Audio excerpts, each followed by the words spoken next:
Jerry Allerton, age 21. Single, picture of the average American young man, full of confidence and high hopes, trying to find a place for himself in life? Perhaps. But with an interesting slant.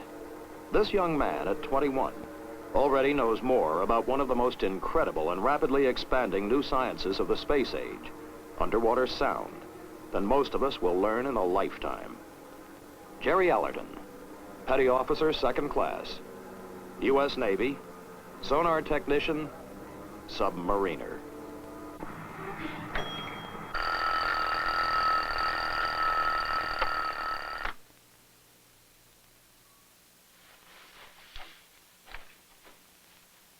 Ted Thatcher, age 31. Married, father of 2, a shortstop, and a ballet dancer. Life for Ted and Mary Thatcher is not too different from life for thousands of other young married couples. They coach the Little League, worry about finances, do the housework, and support the PTA. In his job as diving officer aboard one of America's newest fast-attack submarines, he takes a step or two beyond the responsibilities of the average man. Ted Thatcher, Lieutenant, U.S. Navy, Submariner. Please, yeah.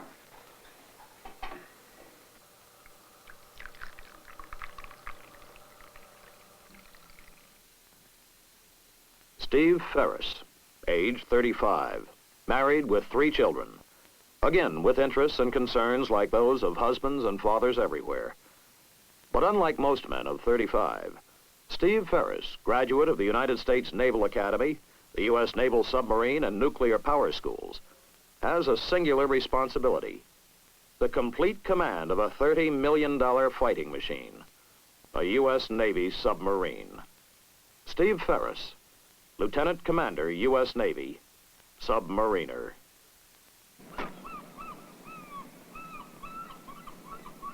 Ed Corbin, age? Well, only his wife and the Bureau of Personnel know for sure, but he admits to 27 years in the Navy. And 6 kids, 1 already graduated from college. Ed could have chosen a less hazardous life, as a plant foreman or construction supervisor maybe, or almost any white-collar job you want to name. But Ed Corbin has been in submarines since World War II. On purpose. Because he likes it. And because he thinks it's worthwhile. Going to sea is nothing new for Ed, or for his family. The routine is so familiar that the kids usually don't even make it down to the pier anymore. Ed Corbin, Master Chief Petty Officer, U.S. Navy, Submariner. This is about these men. The Ed Corbins, the Ted Thatchers, and the Jerry Allertons. Of many ranks and ratings at bases throughout the world.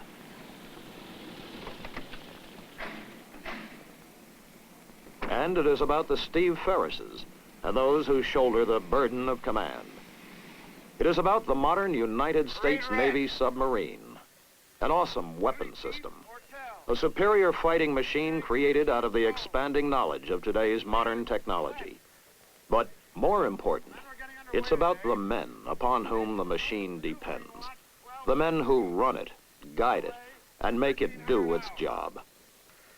For these men represent thousands more around the globe, from Pearl Harbor to Holy Lock, from New London to Sasebo, men who stand literally at the forefront of the free world's defensive strength, the officers and men of the United States Navy Submarine Force.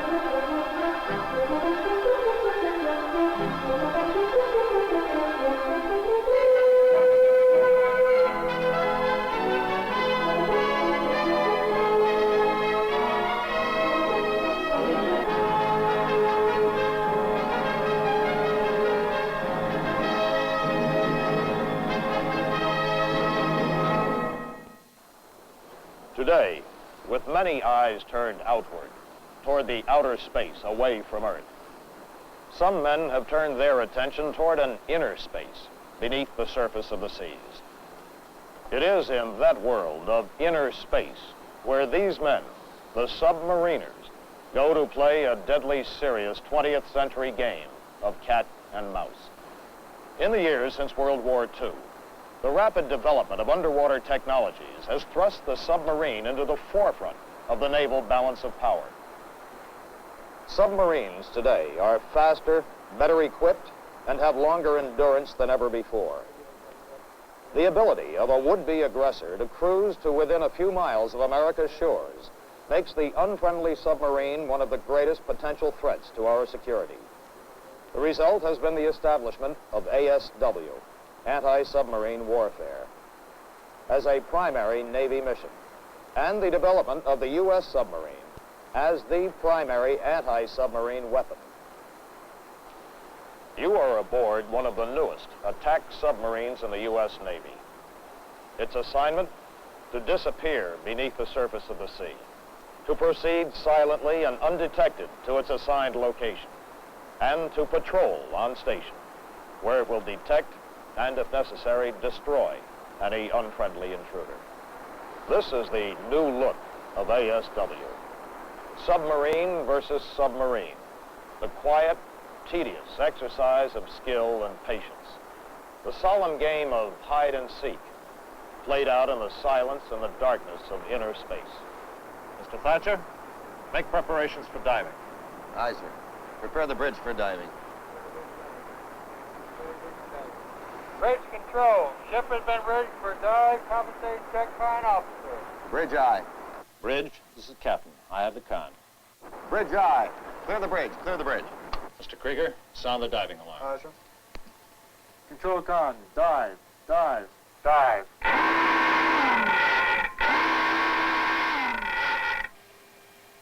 I'll head 2/3. 2/3. Bring out the bow plane. Bring out the bow plane, Going Thatcher. 2/3. Straight board, sir. Straight forward aye. Con control. Straight board. Very well. Make your depth 200 feet. 200 feet aye. Make a depth 200 feet. 200 feet, aye, sir. 5 degree down bubble. 5 degrees down. Open the vent.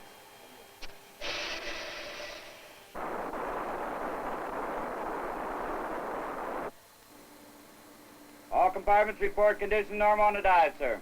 Secure the phone. Secure the phones, aye. Secure the phones.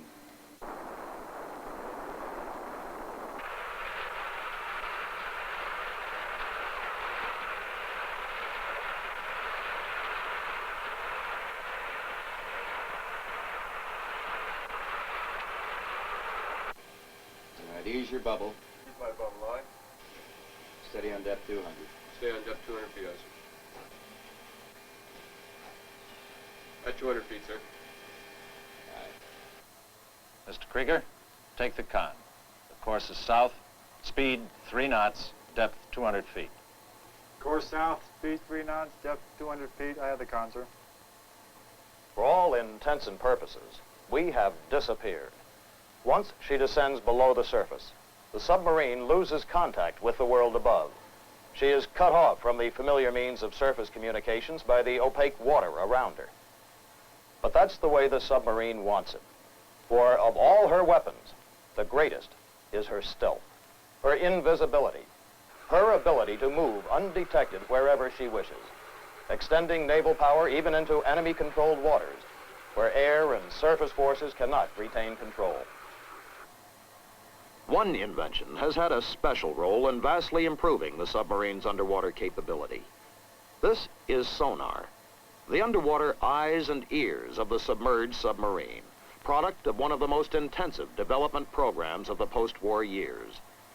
With extensive training, long hours of practice, and perhaps a little imagination, the skillful sonar operator can learn the distinguishing characteristics of the sounds that fill the seas around him. I guess the most amazing thing about underwater sound is how much noise there is in the water. You know, sound has been known to travel as far as 3,000 nautical miles through the water, even more. Somebody once described the ocean depths as a huge, almost unexplored jungle with mountain ranges, canyons, populated with strange creatures, and with all kinds of noises racketing through it. Actually, the air in our atmosphere is a fluid, just like the sea. But the water is much more dense, so sound can travel further in water. Although you can't see them, there are several arrays of hydrophones on the outside of the submarine hull to pick up sound. Then the sonar equipment amplifies it so that we can hear it better, identify it, and tell where it's coming from. It's a funny thing, but after a while you can almost see with your ears the things that are moving in the water around you. Whales. A whole school of them. I never realized there were so many whales in the ocean. That's a merchantman, probably an antique. She's probably giving it everything she's got and making about 8 knots. There's a porpoise. Scientists believe they can actually talk to one another. The modern submariner, a new breed. Young, technically oriented. Some trained for as long as 2 years to the equivalent of a $20,000 education. But the submariner certainly is not just one man or type of man. There's much more to the story which should be told. The Navy, with nearly 200 years of superiority on the seas, is rich with history and tradition. The accomplishments of today are, of course, the result of yesterday's labor in the submarine service just as anywhere else.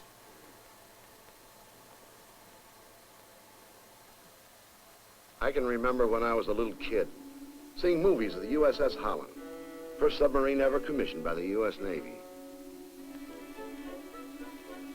I remember my father said, you wouldn't be able to pay him enough to get him down in a thing like that. A man named John Holland built it and proved it really worked. They could even get a torpedo inside of it. From 1900 to 1914, 25 submersibles were accepted by the Navy. They carried only a handful of men and cruising ranges were limited. But most people didn't really consider the submarine a serious military threat until the First World War. German U-boats proved that the submarine was a deadly killer and revolutionized naval warfare. America went to work after that. The L boats, O, R, and the S boats. But the big advance came in the World War II fleet-type submarine. She was 320 feet long, faster and had greater endurance than any other sub in the world. My first 2 subs were fleet types in the Pacific, where the submarine force piled up a record number of kills against enemy shipping. Well, we thought then that the fleet type was the last word. Of course, that was, let's see, 24 years ago. None of us could have realized then how incredible the changes of the next 20 years would be.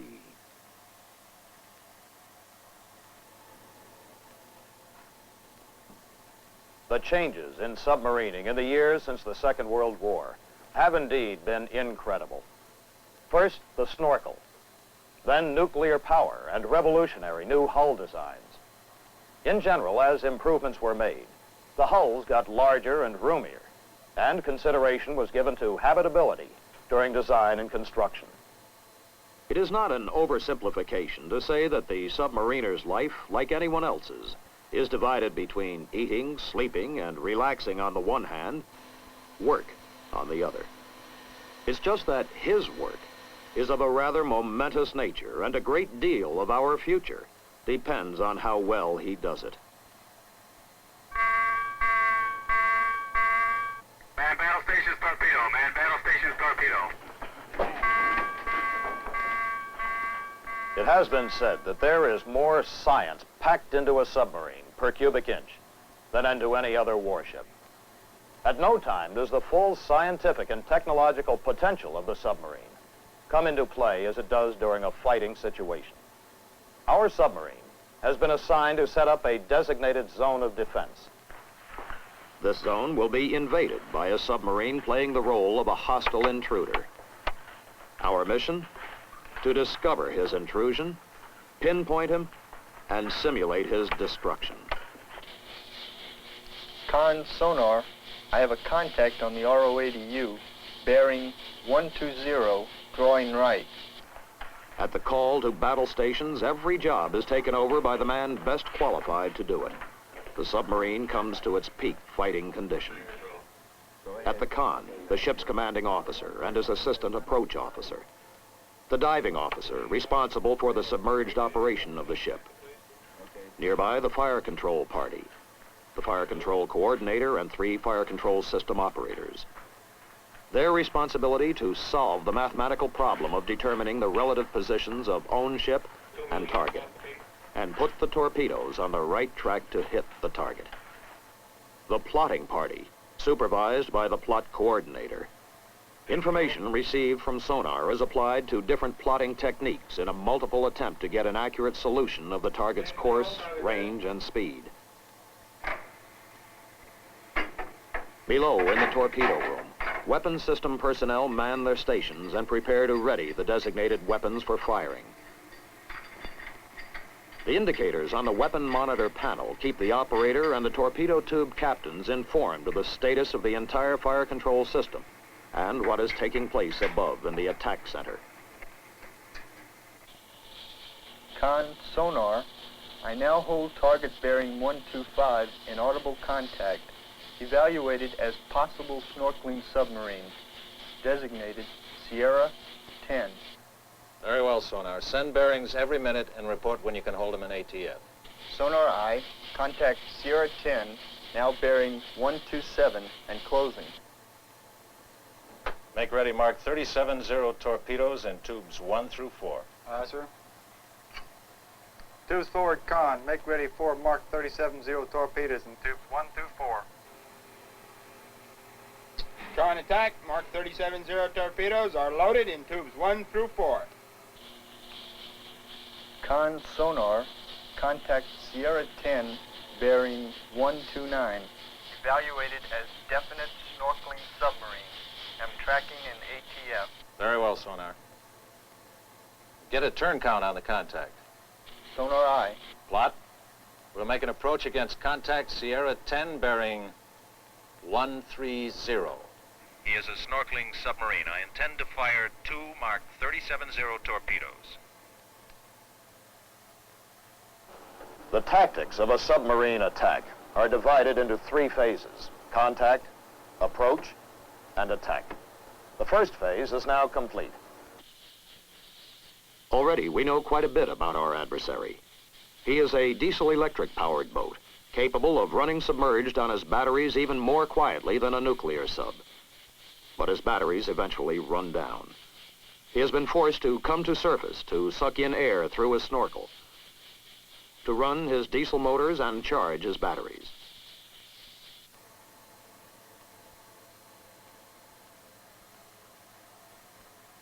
Now, in the approach phase, careful analysis of sonar information begins to reveal the position and motion of the target.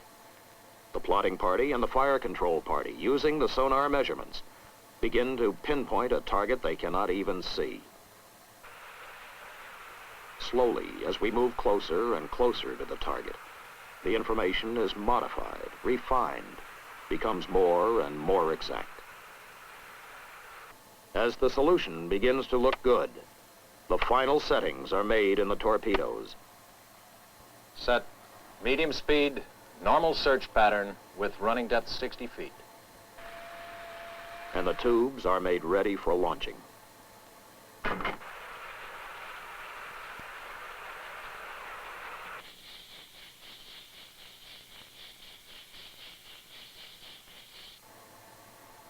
How does your solution look, Mr. Green? I think we have him, sir. We need one more bearing from sonar plot.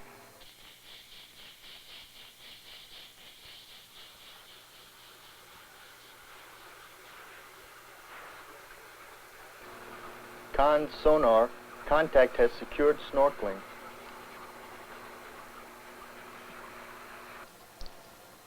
Contact has secure snorkeling. Plot eye.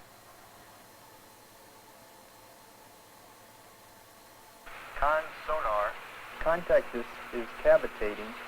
Sounds like he's going deep.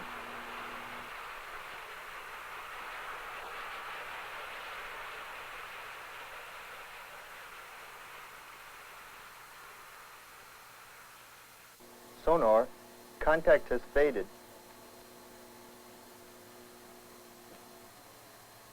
Sonar, shift to manual tracking and search 30 degrees around last contact.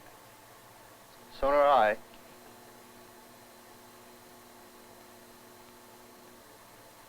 Sonar, do you hold him? Sonar aye, wait. Con sonar, I hold no contact.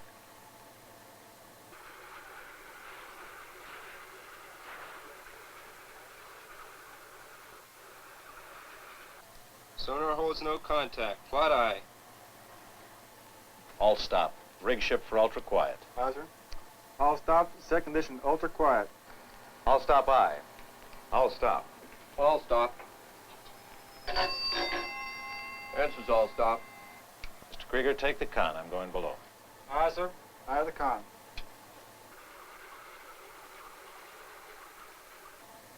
Moments before the fire control solution is solved, the enemy stops snorkeling and goes deep.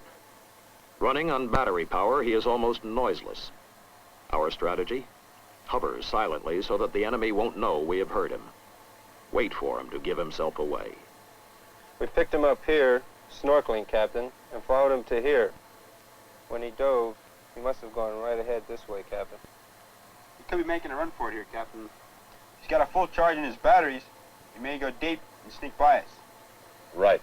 We probably had him just as he was completing his charge. That means he'll be good for several hours. But he'll have to go slow or we'll hear him. Now, my guess is we ease over this way. We should pick him up about here, right after lunch. Yes, sir.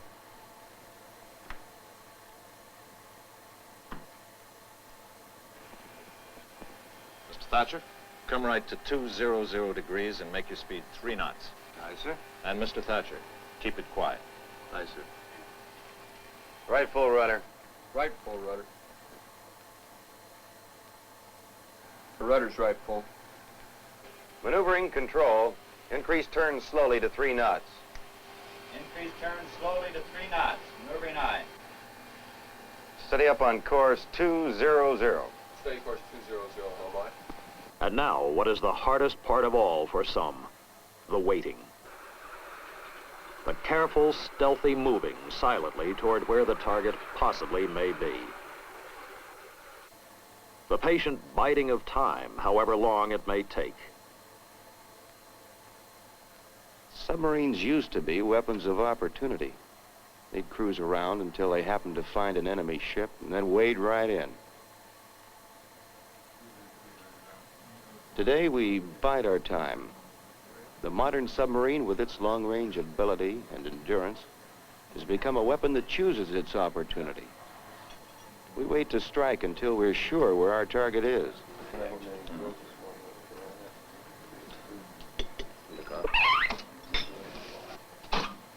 Captain, pass the word to man battle stations. I have him again. Snorkeling. Same contact we had this morning. Let's get him this time.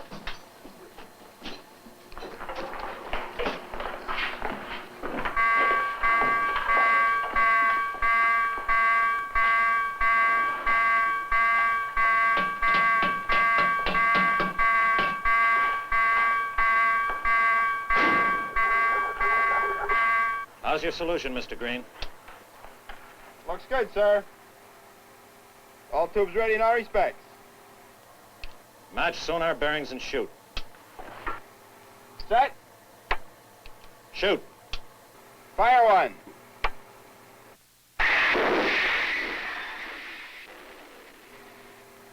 Set. Shoot. Fire two. In an exercise firing of this kind, the target is notified by underwater telephone as soon as the torpedoes are fired. Notify Rum Runner the units are away. Aye, aye, sir. Run runner, run runner. This is Tabasco, Tabasco. 2 acoustic units away. Time, 1240 hours. Out. Again, nothing to do but wait. The torpedoes will take several minutes to reach the target. If they are on their mark, the target will hear them and report the outcome of the attack over the underwater phone.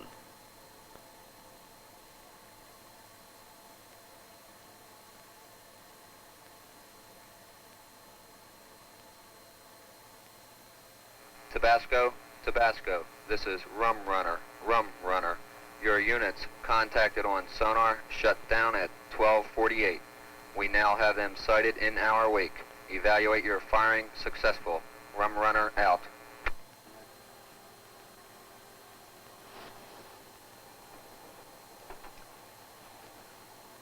For these men, the successful completion of this mission, even though it was just an exercise, is of most critical importance. For they are practicing the skills they may someday be called upon to use in earnest, skills upon which a great deal may depend.